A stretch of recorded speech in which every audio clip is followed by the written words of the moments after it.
કેમ છો વિદ્યાર્થી મિત્રો? હું Savaliya Rajesh from Saraswat international academy Vapi.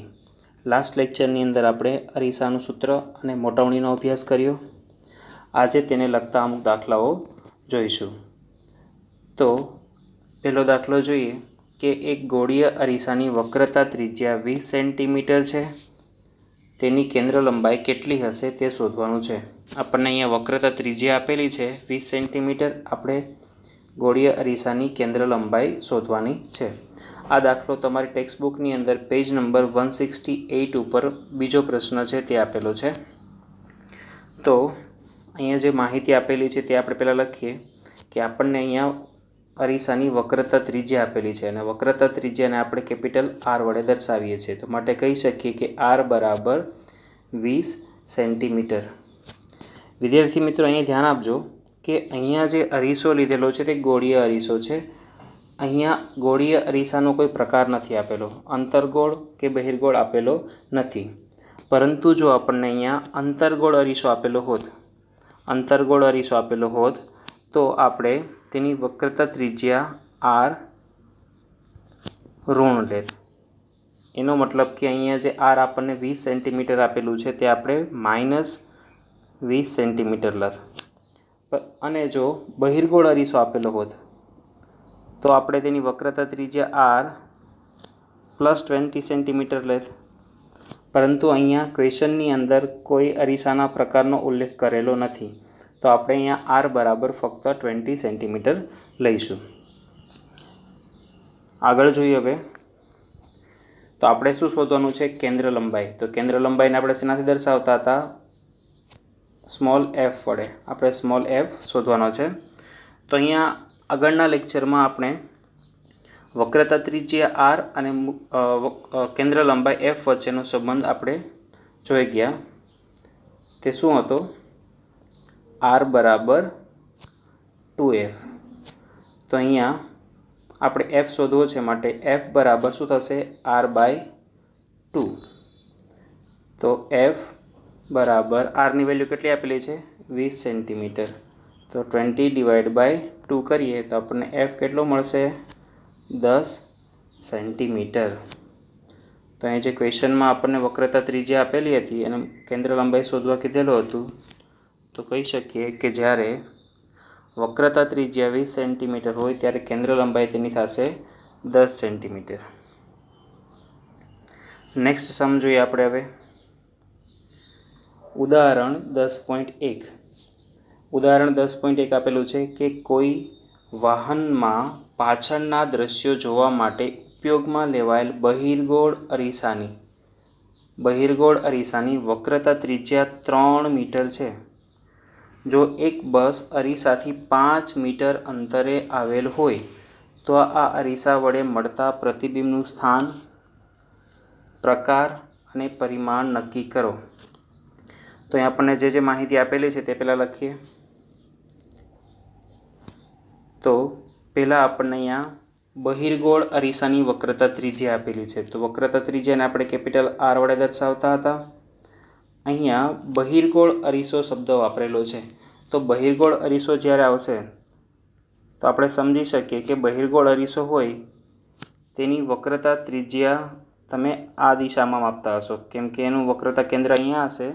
તો તમે પીથી આ દિશામાં જતા હશો અને તમને અહીંયા વસ્તુ અહીંયા રાખેલી હોય તો આપાત કિરણની દિશા આ થશે અને અંતર તમે જે માપો છો તે આ દિશામાં માપો છો, માટે તેની નિશાની કેવી લેવામાં આવશે? ધન. માટે અહીં થશે +3 મીટર. ઓકે. હવે જો આગળ શું આપેલું છે? જો એક બસ અરીસાથી 5 મીટર અંતરે આવેલી છે, તો 5 મીટર અંતરે આવેલી છે તેનો મતલબ એ થશે કે અહીંયા અરીસો રાખેલો છે, આ બહિર્ગોળ અરીસો છે અને તે વસ્તુ અહીંયા ક્યાંય રાખેલી છે. વસ્તુ શું આપેલી છે? બસ. તો બસ અહીંયા ક્યાંય છે, તો આ અંતર કેટલું થશે? 3 મીટર. 5 મીટર આપેલું છે, 5 મીટર. તો તમે અહીં જોઈ શકો કે આપાત કિરણની દિશા આ થશે અને તમે જે અંતર માપશો તે પીથી માપશો તો તમે આ દિશામાં આગળ જશો, તો બંનેની દિશા વિરુદ્ધ છે, માટે આપણે જે નિશાની લઈશું વસ્તુ અંતરની તે કેવી લઈશું? ઋણ. તો વસ્તુ અંતર કેનાથી દર્શાવાય છે? યુથી. તો યુ બરાબર થશે -5 મીટર. ઓકે, આગળ જોઈએ આપણે કઈ કઈ વસ્તુ મેળવવાની છે. પ્રતિબિંબનું સ્થાન. તો પ્રતિબિંબનું સ્થાન એટલે શું થશે? વી થશે. આપણે પ્રતિબિંબ અંતર મેળવવાનું છે, પછી તેનો પ્રકાર મેળવવાનો છે અને પરિમાણ મેળવવાનું છે. હવે આપણે વક્રતા ત્રિજ્યા જે આર આપેલી છે તેનો ઉપયોગ કરીને કેન્દ્ર લંબાઈ એફ શોધી લઈશું. કેન્દ્ર લંબાઈ એફ મળી જાય, આપણને યુ આપેલું છે, તો આપણે પ્રતિબિંબ અંતર વી શોધી શકીએ અરીસાના સૂત્રનો ઉપયોગ કરીને. તો પહેલાં આપણે કેન્દ્ર લંબાઈ એફ શોધી લઈએ. તો કેન્દ્ર લંબાઈ એફ અને વક્રતા ત્રિજ્યા આર વચ્ચેનો સંબંધ શું હતો? આર બરાબર 2f. તો એફ બરાબર થશે આર ડિવાઈડ બાય 2. તો આર કેટલું આપેલું છે? 3. તો 3 ડિવાઈડ બાય 2 એટલે થશે 1.5 મીટર. તો અહીંયા કેન્દ્ર લંબાઈ કેટલી મળે છે આપણને? 1.5 મીટર. ઓકે, તો હવે આપણી પાસે કેન્દ્ર લંબાઈ છે, વસ્તુ અંતર છે, તો આપણે પ્રતિબિંબ અંતર વી શોધી શકીએ અરીસાના સૂત્રનો ઉપયોગ કરીને. તો હવે લખીએ અરીસાના સૂત્ર પ્રમાણે. તો અરીસાનું સૂત્ર શું હતું? 1/u plus 1/v is equals two 1/f. તો આપણી પાસે જે માહિતી છે તેની વેલ્યુ પુટ કરી દઈએ. તો યુ કેટલો આપેલો છે આપણને? 1.5 મીટર, 5 મીટર. તો અહીં લખી દઈએ -5 મીટર. માઇનસ શું કામ લીધું એ તમને મેં સમજાવ્યું. પ્લસ 1/v અને એફ આપણને કેટલો મળે છે? 1.5 મીટર. તો 1.5 મીટર કરી દઈએ અહીંયા. આ પદને બરાબરની પહેલી બાજુ જવા દઈએ, તો થશે 1/v is equals to 1 divide by 1.5 plus 1 divide by 5. તો હવે અહીં લસા લઈ લઈએ. તો લસા આવશે અહીંયા 5 અહીં ગુણી દઈએ અને 1.5 અહીં ગુણી દઈએ. તો અહીં થશે 5 પ્લસ 1.5 છેદમાં થઈ જશે 1.5 ઇન્ટુ 5 કરીએ તો થશે 7.5. 1 divide by v is equals to થશે 6.5 ડિવાઈડ બાય 7.5. બંને બાજુ આપણે વ્યસ્ત લઈ લઈએ તો આપણને એવું જોવા મળશે. V is equals to 7.5 divide by 6.5. તો 7.5 ડિવાઈડ બાય 6.5 કરીએ તો આપણને મળશે 1.15. યુનિટ શું આવશે? મીટર. તો કહી શકીએ કે અહીંયા પ્રતિબિંબ જે છે એ અરીસાથી 1.15 મીટર દૂર મળશે. તો આપણી પાસે અહીંયા પ્રતિબિંબ અંતર પણ મળી ગયું છે.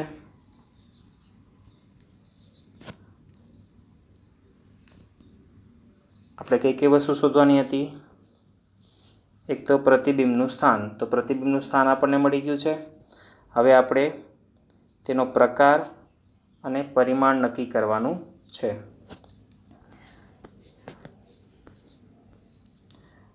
તો અહીં પહેલાં લખી દઈએ કે આપણને જે પ્રતિબિંબ મળે છે તે કઈ જગ્યાએ મળે છે. તો અહીં તમે જુઓ તો તમને પ્રતિબિંબ જે મળે છે એ ધન મળે છે. પ્રતિબિંબ અંતર જે મળે છે તે તમને ધન મળે છે. તેનો મતલબ એ થશે કે તમે જે અહીંયા બહિર્ગોળ અરીસો લીધેલો છે, અહીંયા બસ ઊભી રાખેલી છે, તો તેનું પ્રતિબિંબ તમને કંઈ અહીંયા જોવા મળે છે આ બાજુએ. ધન ત્યારે જ આવવાનું આ દિશામાં આપણે અંતર માપતા હોય ત્યારે. માટે કહી શકીએ કે પ્રતિબિંબ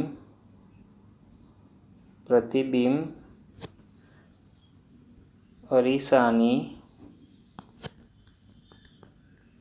પાછળ 1.15 મીટર અંતરે મળે છે। હવે આપણે પ્રતિબિંબનો પ્રકાર અને પરિમાણ મેળવીએ। તો આપણે મોટવણી મેળવી લઈએ તો આપણે તેનો ઉપયોગ કરીને તેનો પ્રકાર અને પરિમાણ મેળવી શકીએ। તો m બરાબર થશે, આપણે સૂત્ર જોઈ ગયા હતા, -v/u। તો v આપણને કેટલો મળેલો છે? 1.15।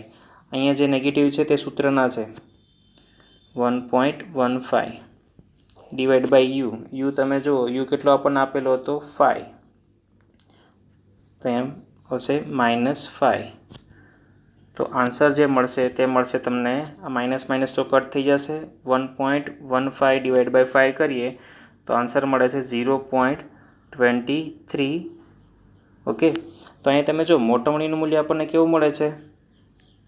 ધન અને 1 કરતાં નાનું।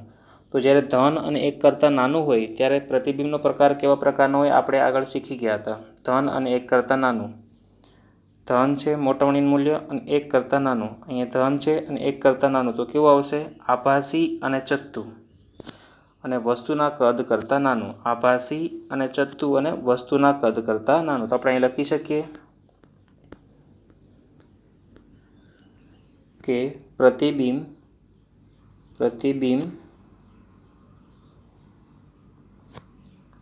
આભાસી અને ચત્તુ। હવે તેનું પરિમાણ જોઈએ તો પરિમાણ કેવું હશે કે અહીંયા મોટવણી જે આપણને મળેલી છે 0.23, તો કહી શકીએ પ્રતિબિંબ તો નાનું મળે છે, તો કહી શકીએ કે પ્રતિબિંબ જે છે એ વસ્તુ કરતાં 0.23 ગણું નાનું મળશે। તો લખી શકીએ અહીંયા, અને પરિમાણમાં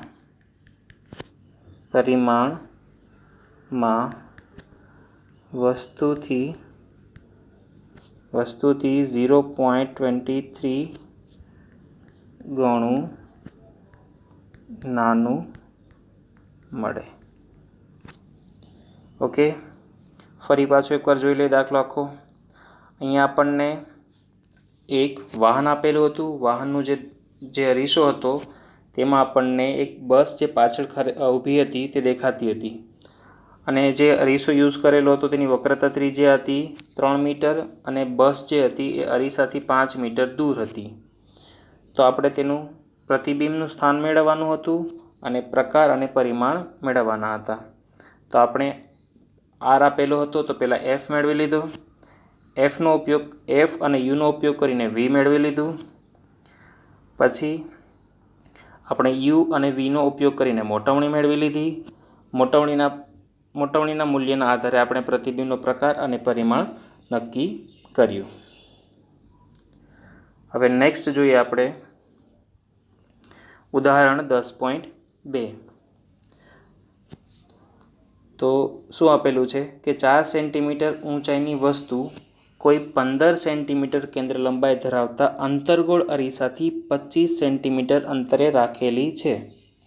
અરીસાથી કેટલા અંતરે પડદાને રાખવો જોઈએ કે જેથી તેના પર સ્પષ્ટ પ્રતિબિંબ પ્રાપ્ત થાય? પ્રતિબિંબનો પ્રકાર તથા તેની ઊંચાઈ શોધો। તો જે માહિતી આપેલી છે તે આપણે પહેલાં લખી લઈએ। અહીંયા પહેલાં શું આપેલું? વસ્તુની ઊંચાઈ। તો વસ્તુની ઊંચાઈ આપણે h દ્વારા લેતા હતા, તો h બરાબર શું થશે? 4 સેન્ટીમીટર।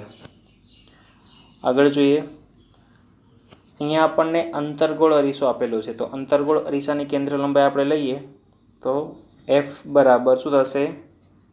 -15 સેન્ટીમીટર। નેગેટિવ શું કામે લીધું સમજ પડે છે? અંતર્ગોળ અરીસો હશે તો અંતર્ગોળ અરીસાનું મુખ્ય કેન્દ્ર આ બાજુ હશે, તો કેન્દ્ર લંબાઈ આપણે આ દિશામાં માપવી પડશે, P થી। તો આપાત કિરણની દિશા આ હશે અને અંતર જે માપીએ તેની દિશા આ બાજુએ છે, તો આપણે બંને એકબીજાથી વિરુદ્ધ દિશામાં છે, તો આપણે અહીંયા સાઇન ઋણ લેશું। આગળ જોઈએ, હવે અરીસાથી કેટલા અંતરે પડદાને રાખવો જોઈએ કે જેથી તેના પર સ્પષ્ટ પ્રતિબિંબ પ્રાપ્ત થાય? અને બીજી એક આપણને વસ્તુ આપેલી હતું કે વસ્તુ ક્યાં રાખેલી છે? 25 સેન્ટીમીટર દૂર, અરીસાથી 25 સેન્ટીમીટર દૂર રાખેલી છે. તો વસ્તુ અંતર યુ બરાબર શું થશે? -25 સેન્ટીમીટર. વસ્તુ કંઈ આ જ અહીંયા 25 સેન્ટીમીટર દૂર રાખેલી છે. તો આપણે આ દિશામાં અંતર માપીશું ને આપાત કિરણની દિશા છે એટલા માટે આપણે અહીંયા ઋણ લઈશું. ઓકે, આગળ જોઈએ. હવે આપણે પ્રતિબિંબ કઈ જગ્યાએ સ્પષ્ટ દેખાય તે આપણે શોધવું છે. મતલબ આપણે પ્રતિબિંબ અંતર વી શોધવાનું છે. પછી પ્રતિબિંબનો પ્રકાર શોધવાનો છે. તો પ્રતિબિંબનો પ્રકાર શોધવા માટે આપણે તે મોટવણીનું મૂલ્ય શોધી લઈશું અને ઊંચાઈ શોધવાની છે. તો ઊંચાઈ, પ્રતિબિંબની ઊંચાઈ એટલે h ડેશ થશે. આ બે વસ્તુ આપણે શોધવાની છે અને મોટવણી. તો પહેલાં આપણી પાસે જે માહિતી છે તેનો ઉપયોગ કરીને આપણે વી શોધી શકીએ છીએ. જો આપણી પાસે અહીંયા એફ છે, યુ છે, તો અરીસાના સૂત્રનો ઉપયોગ કરીને આપણે અહીં વી શોધી શકીએ. તો પહેલાં લખીએ અરીસાના સૂત્ર પ્રમાણે. તો અરીસાનું સૂત્ર શું થશે? 1/u plus 1/v is equals two 1/f. તો આપણે અહીં શું શોધવાનું છે? વી શોધવાનું છે ને. તો આપણે એક કામ કરીએ, પહેલાં વેલ્યુ પુટ કરી દઈએ બધી. તો 1/u, તો યુની વેલ્યુ છે -25, તો 1/-25 થશે પ્લસ 1/v આપણે શોધવાનું છે. આપણને f આપેલું છે 15 એટલે આપણે -15 લઈશું અહીંયા, -15. તો પહેલાં આપણે આ પદને બરાબરની પહેલી બાજુ જવા દઈએ. તો આપણે લખી શકીએ 1/v ઇઝ ઇક્વલ્સ ટુ 1/25 -1/15.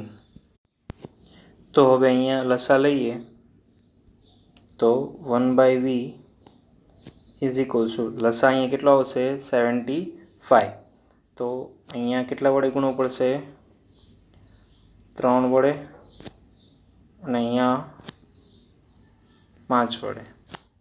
તો 75 1/v તો લખી શકીએ અહીંયા -2/75.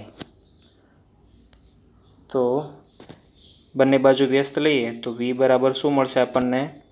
75/2.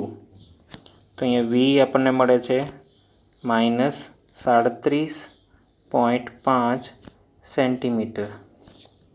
તો અહીંયા તમે જો, જે આપણે વસ્તુ રાખેલી હતી આકૃતિ દ્વારા સમજીએ. અહીંયા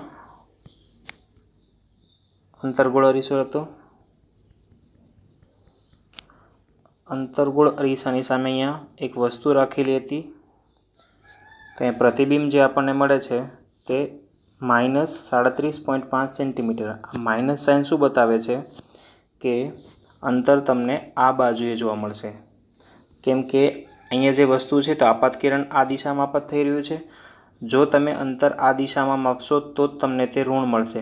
તો અહીંયા જે પ્રતિબિંબ મળે છે તમને ક્યાંય આ બાજુએ આવી રીતે ક્યાંય જોવા મળતું હશે. ત્યાં પ્રતિબિંબનું અંતર કેટલું છે? -37.5 સેન્ટીમીટર. તો આપણે અહીં કહી શકીએ કે પ્રતિબિંબ કઈ બાજુએ મળશે? જે બાજુએ વસ્તુ રાખેલી છે તે બાજુએ. તો અહીં લખી શકીએ કે આપણે પડદો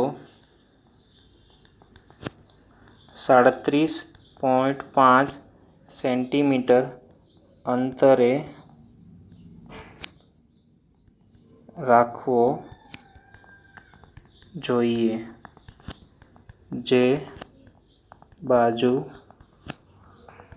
વસ્તુ રાખેલ છે તે બાજુએ.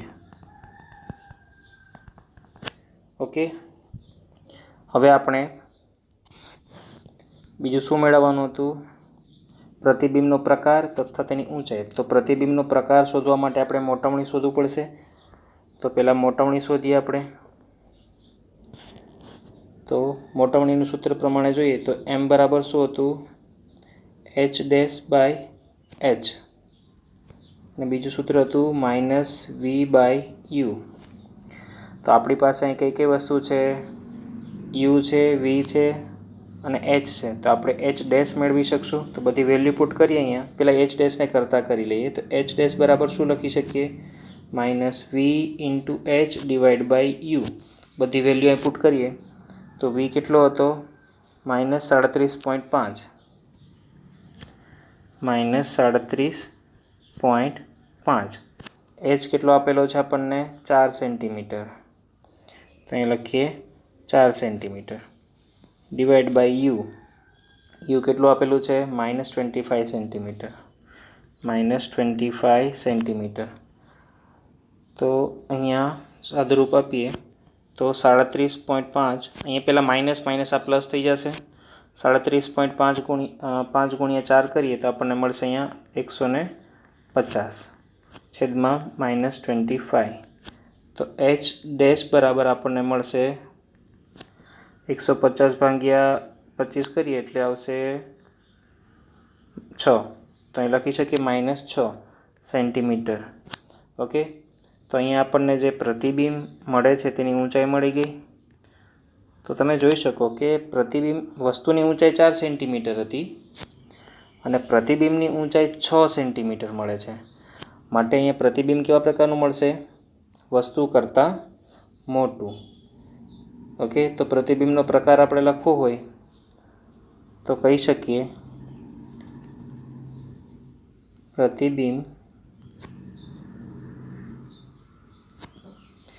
તો પહેલાં અહીંયા નેગેટિવ સાઇન મળે છે તો ઉલટું મળશે. તો પ્રતિબિંબ વાસ્તવિક અને ઉલટું અને વસ્તુ કરતાં મોટું. વસ્તુ કરતાં મોટું. અહીંયા તમે જુઓ આપણે કઈ કઈ વસ્તુ મેળવવાની હતી?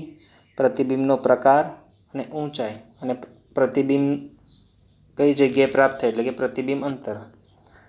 તો પ્રતિબિંબ અંતર થાય છે વી બરાબર -37.5 સેન્ટીમીટર અને પ્રતિબિંબનો પ્રકાર કેવો છે? વાસ્તવિક, ઉલટું અને વસ્તુ કરતાં મોટું. ચાલો નેક્સ્ટ સમ જોઈએ હવે આપણે. 32 સેન્ટીમીટર વક્રતા ત્રિજ્યા ધરાવતા બહિર્ગોળ અરીસાની કેન્દ્ર લંબાઈ શોધો. આ દાખલો તમારી ટેક્સ્ટબુકની અંદર 171 નંબરના પેજ ઉપર પ્રશ્ન પહેલો આપેલો છે. તો સિમ્પલ તમને અહીંયા શું આપેલું છે? વક્રતા ત્રિજ્યા. તો આર આપેલું છે 32 સેન્ટીમીટર. તો તમે એફ શોધી શકો. હા, આપણી પાસે વક્રતા ત્રિજ્યા અને કેન્દ્ર લંબાઈ વચ્ચેનો સંબંધ છે આર બરાબર 2f. તો એફ બરાબર શું લખી શકીએ? R divide by 2. તો અહીંયા થશે 32 ભાગ્યા 2 એટલે થશે 16 સેન્ટીમીટર. હવે નેક્સ્ટ જોઈએ આપણે. એક અંતર્ગોળ અરીસો તેની સામે 10 સેન્ટીમીટર અંતરે રાખેલ વસ્તુનું 3 ગણું મોટું વાસ્તવિક પ્રતિબિંબ આપે છે. તો પ્રતિબિંબનું સ્થાન ક્યાં હશે? તો આપણે સમજીએ. જો અહીંયા ધારો કે આપણે અંતર્ગોળ અરીસો રાખેલો છે આવી રીતે.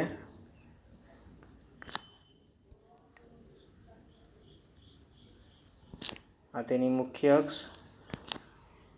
અરીસો વસ્તુ કેટલી દૂર રાખેલી છે? 10 સેન્ટીમીટર. તો ધારો કે અહીંયા કોઈ વસ્તુ રાખેલી છે.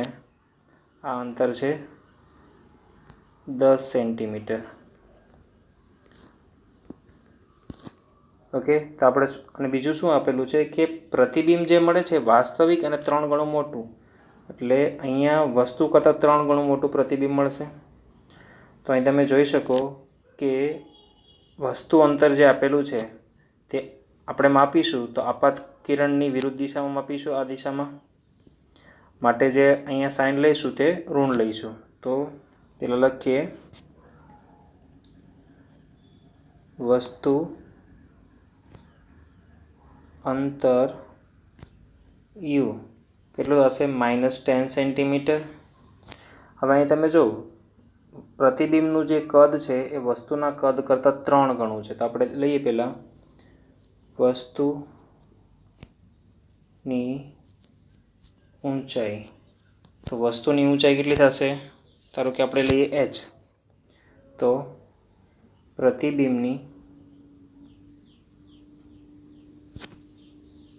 ઊંચાઈ કેટલી થશે? 3 ગણી છે ને. વસ્તુની ઊંચાઈ કરતાં પ્રતિબિંબની ઊંચાઈ 3 ગણી છે. આપણે તેને લખી શકીએ 3h. પણ એ ધ્યાન આપજો કે જે પ્રતિબિંબ મળશે તે અહીંયા નીચે આવી રીતે મળશે. તો તે નિશાની જે સંજ્ઞા લેશું આપણે તે કેવી લેવી પડશે? આપણે ઋણ. એટલા માટે અહીં જે 3h લીધેલું છે ત્યાં આપણે શું કરી દઈએ? માઇનસ. સંજ્ઞા પ્રણાલીનો ઉપયોગ કરીએ તો અહીંયા શું આવશે? -3h. ઓકે. તો આપણી પાસે અત્યારે 3 વસ્તુ છે: વસ્તુ અંતર, વસ્તુની ઊંચાઈ અને પ્રતિબિંબની ઊંચાઈ. તો આપણે શોધવાનું શું હતું? પ્રતિબિંબનું સ્થાન. પ્રતિબિંબનું સ્થાન એટલે v. તો આપણે v શોધવાનું છે. તો આપણી પાસે જે માહિતી છે તેનો ઉપયોગ કરીને જો આપણે v શોધવું હોય તો આપણી પાસે મોટવણીનું સૂત્ર હતું. મોટવણીનું સૂત્ર શું હતું? m બરાબર h dash divide by h is equals to -v divide by u. તો અહીંયા h ડેશ કેટલો? એટલે h ડેશ એટલે શું આવશે? પ્રતિબિંબની ઊંચાઈ. તો પ્રતિબિંબની ઊંચાઈ કેટલી આપેલી છે? -3h. તો અહીં લખી દઈએ -3h. અને h એટલે શું થશે? વસ્તુની ઊંચાઈ. તો વસ્તુની ઊંચાઈ તો આપણે h જ લીધેલી છે. તો અહીં h રહેવા દઈએ. હવે આપણે v શોધવાનું છે તો v એમ જ રહેવા દો. u કેટલું આપેલું છે? -10 સેન્ટીમીટર. તો અહીંયા પહેલાં આ h અને આ h કટ કરી દઈએ. અહીંયા આ પ્લસ કરી દઈએ બંને બાજુ. તો શું થશે? -3 is equals to v divide by 10. તો v ઇઝ ઇક્વલ ટુ શું લખી શકીએ? -30 સેન્ટીમીટર. તો કહી શકીએ કે જે પ્રતિબિંબ મળશે તે કેટલું દૂર મળશે? 30 સેન્ટીમીટર. અહીંયા ઋણ સાઇન એટલા માટે આવેલી છે કેમ કે અહીંયા પ્રતિબિંબ તમને આ જગ્યા પર જોવા મળશે. તો તમે તે અંતર માપશો તો આ દિશામાં માપશો આવી રીતે પીથી. અને આપાત કિરણની દિશા આપણને 1 મિનિટ. આપાત કિરણની દિશા આપણને આ આપેલી છે અને આપણે અંતર આ દિશામાં માપીશું, આ દિશામાં. માટે સાઇન અહીંયા ઋણ આવેલી છે. તો કહી શકીએ કે પ્રતિબિંબ આપણને ક્યાં મળશે?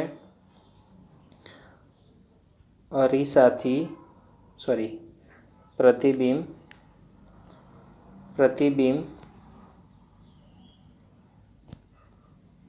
અરીસાથી